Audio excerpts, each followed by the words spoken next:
3 महीने होने को आए थे वंदना को मायके में ठहरे हुए। दोनों भाई आज भी जब रात में दुकान से लौटते थे तो अपनी बहन के पास मिनट भर रुककर उसका हालचाल लेकर ही अपने अपने कमरे में जाते थे। पर बड़ी भाभी के व्यवहार में कुछ कुछ बदलाव सा दिखने लगा था। अभी 2.5 साल पहले ही तो वंदना और नरेश का विवाह बड़े धूमधाम से हुआ था। तब नरेश एक बड़े बिल्डर की कंपनी में अच्छे ओहदे पर था। नरेश की काबिलियत और ईमानदारी ने उसे कंपनी के मालिकों का चहेता बना दिया था।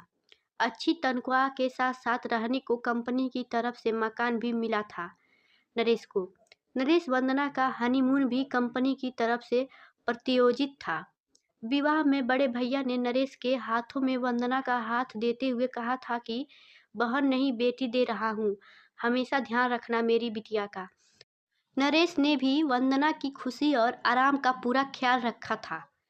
कंपनी के कामों में दिन रात व्यस्त रहने के बावजूद वो थोड़े थोड़े समय पर वंदना से बात कर लेता था ताकि वो अकेलापन न महसूस करे। विवाह के साल भर बाद वंदना की गोद में अनुष्का के रूप में एक प्यारी सी बिटिया आ गई थी। अनुष्का की खबर मिलते ही अगले दिन सारा मायका वंदना और उसकी बिटिया से मिलने आ गया था। कितने सारे तोहफे लेकर आए थे सब लोग। नरेश ने घर को रंग बिरंगे फूलों से सजाया था। वंदना के एक तरफ बेहदा प्यार करने वाला पति था तो दूसरी तरफ उस पर ममता लुटाने वाला मायका। पर जीवन के अगले मोड़ पर नियति किसी और रूप से वंदना और नरेश का इंतजार कर रही थी। कुछ महीनों बाद ही न्यायालय के एक फैसले ने नरेश की कंपनी को रातों रात बर्बाद कर दिया था।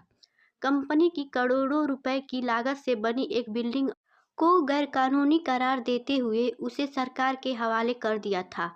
हेड ऑफिस में बैंकों के ताले लग चुके थे और मालिकों को फरार होना पड़ा था। नरेश के पास अब न नौकरी थी और न घर था। विवादित कंपनी का कर्मचारी होने के कारण कोई भी दूसरा बिल्डर उसे फिलहाल अपने यहाँ काम देने को तैयार नहीं था। बड़ी मुश्किल से दुबई के एक बिल्डिंग फर्म में काम तो मिला था, पर सैलरी इतनी नहीं थी कि वो पत्नी और बेटी को साथ में रख सके।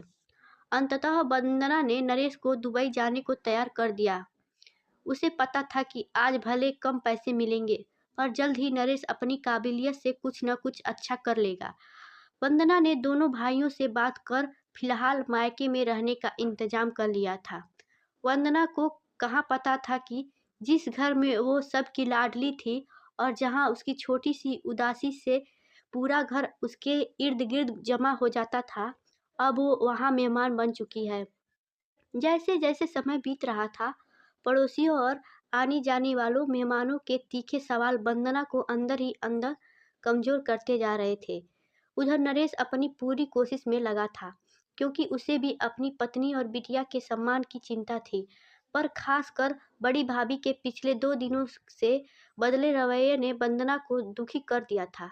वो अपना दर्द बताए भी तो आखिर किसे बताए। अनुष्का को सुलाकर वो तकिए में मुंह छिपाए सुबक सुबक कर रो पड़ी थी। तकिया मानो तेज बारिश से भीग गया हो।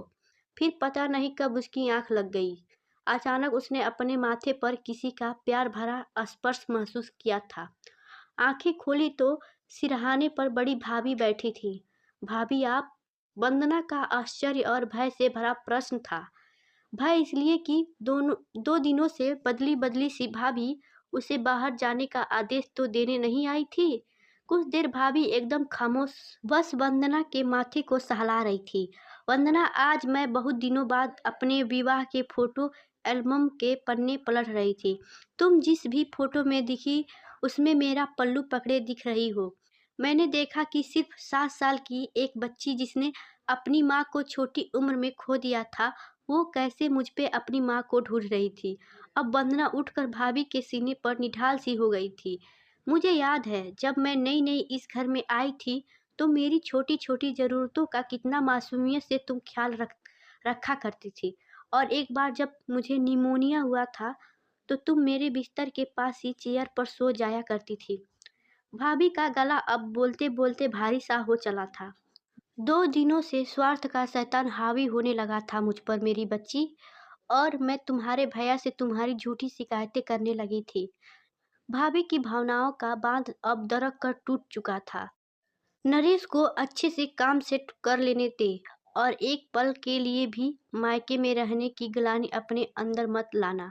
मैं तो तुम्हारे घर से विदा होकर आई हूँ, पर तुमने तो जन्म लिया है यहाँ, और एक बेटी अपनी माँ के लिए कब से बोझ बनने लगी थी। वंदना ज्यादा कुछ नहीं बोल पाई थी, बस भाभी माँ बोलते हुए भाभी के गले से लिपट गई थी।